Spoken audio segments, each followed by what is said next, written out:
Subscribe, follow, like, share. Last Bell Boxing. These guys give you all the exclusives, and next time I get my fight date, it's going to be exclusive on here as well. So make sure you give them all a follow. Andy for Last Bell Boxing down at Riley's gym on this historic, busy, happy, celebratory evening. Joined by world champion trainer Daz Medcalf. How are you, mate? I'm good, mate, thank you. Sounds better every time someone says that. Mate, I'm going to keep on saying it because you're going to keep on training world champions. I've always believed it. You've always believed it deep down. You won't say it outright, but you've always believed it. You've always believed in Nick. I've just said on the interview that I think the first time me and you had a conversation was Nick's second fight. I think you'd just taken over as a full-time trainer. And I think you turned around to me then and said, I'm going to make Nick a world champion. Yeah, I actually said before she turned pro, I said, you know, I saw some of her amateur fights and things. I said she could be a world champion. Even from her debut, I was involved in her career. But yeah, from her second fight, that's when I sort of, you know, took over as lead trainer. But yeah, even for a debut, I was involved. So I've been there from the start, really. It's hard to sum up the journey that you've had with Nick, because every single fight there's been a progression of some description. You've taught us something new, because you don't just train one style. A lot of coaches will just train one style and a fighter has to fit into their style. You don't do that. Nick's fought 3 or 4 different ways in the fights that I've seen, and that's down to the way you've trained her and what you've taught her. You've brought things out each training session, each camp. Try and sum up the progression Nick's had since that debut. Yeah, I mean, a debut against Claudia Ferencia, she boxed really well. She stopped Claudia. Not many people stop her. She was actually giving about 10 pound in weight away to Claudia as well. Second fight, she fought Bukra El Kwase. She boxed well again. Bukra was really, really tough. It was close on the cards, well, closer than I think everyone in the arena thought it were. But yeah, she boxed really well again. Third fight was Ivanka Ivanova, really, really tough. Nick just boxed beautiful. Ivanka even commented after, she couldn't believe how hard Nick hit. She was very surprised. Fourth fight, we came up against a certain Miss Emma Dolan. But enough about that. Let's move on to number 5. No, I'm only joking. Yeah, listen, great learning fight. Emma's a fantastic fighter. One of the best super flyweights in the world, without a doubt. Carl, one of the best coaches around. And yeah, great team they are as well. Big learning fight for Nick. Also, you know, Nick did some sparring with Emma after that fight. Again, great learning for her and for me. Fifth fight was Pat, and yeah, again, Nick used the skills, got involved a little bit. Then we fought Gemma Rueg for Commonwealth flyweight title. Nick won, thought she boxed well. Gemma, tough girl. Then we defended it against an unknown, really, but on paper, very dangerous fighter in Mary Abbey. I think she was 12-1 with 10 KOs. So this is where Nick showed her ability to adapt, because she had a look at her, saw whether she was strong and powerful. She wasn't what she was on paper, as powerful, and Nick just basically adapted to that and bullied her, basically. Then we had a fight with Kate Radomska, which wasn't the greatest, but I think we had a lot a lot to do with not so much fear factor, but you know, Nick were expecting to fight probably for a title, but you know, that was that. And then she got the chance v Marie Connon for the IBO World title. And listen, I thought Nick won it by 3 rounds. I watched it back. I thought she won it by 2. Good performance. But in spots, she did what Nick does, and you know, likes to have a fight. Again, 6th round, Nick showed that she carries power for a flyweight. You know, she dropped Marie. No, to my knowledge, Marie's never been dropped. Yeah, and we're down the new and deserved for me.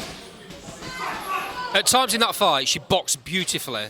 She worked at distance, the right distance. She walked Marie onto shots. But then, like you say, Nick does what Nick does. Sometimes gets into a scrap because she likes to taste the leather as well. Yeah, I don't know what it is. I think she just does it to wind me up, if I'm honest.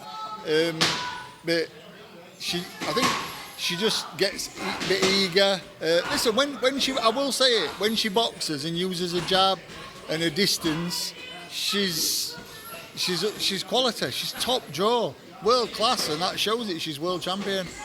Massive, massive, massive bargaining chip now, and because she's world champion, mate, everything now should be on her terms.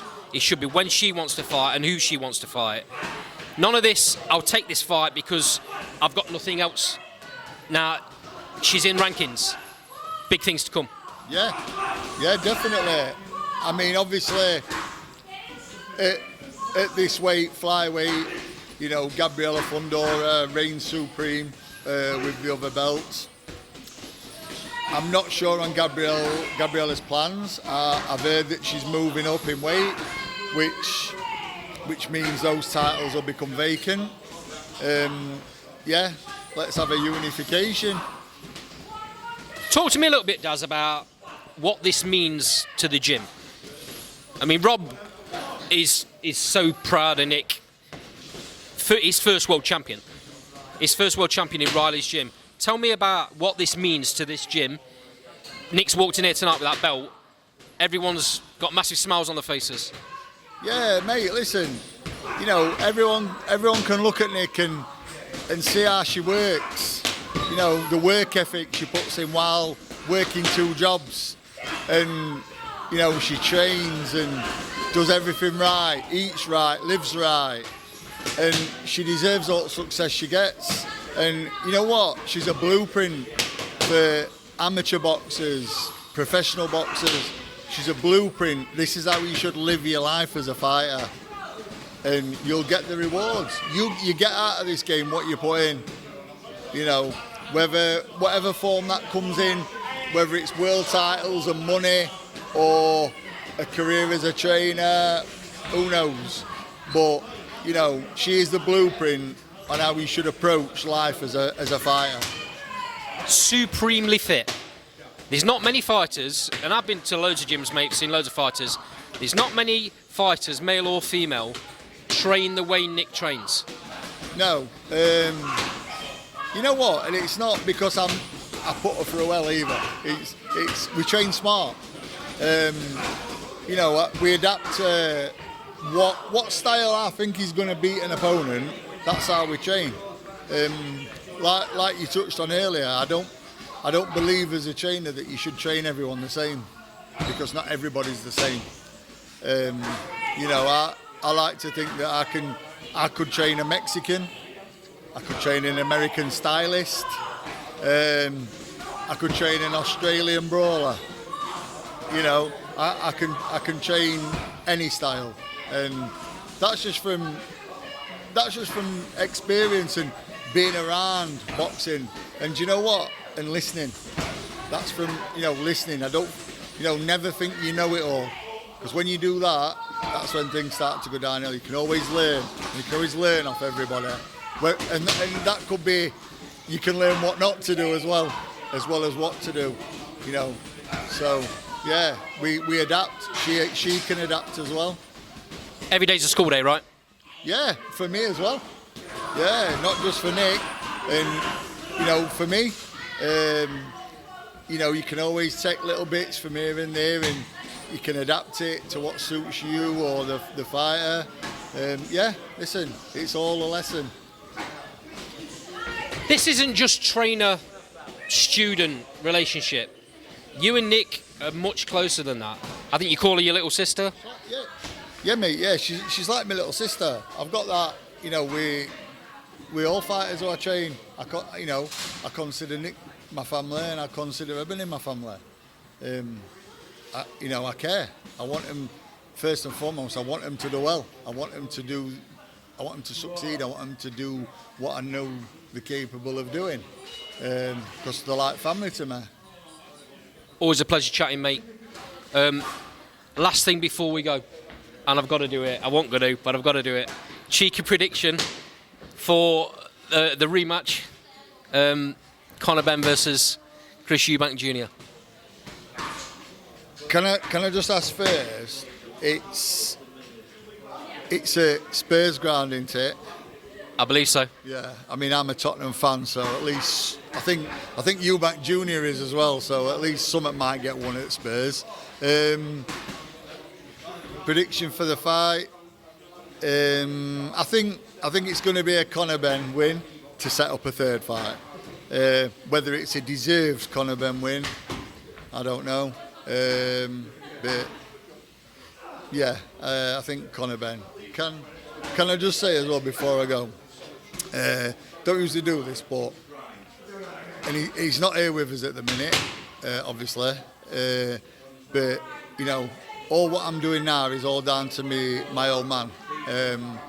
You know, and I hope he's looking down, and all them miles that we did going to gyms and taking me everywhere, boxing and all this. I hope now he knows that everything will worth it.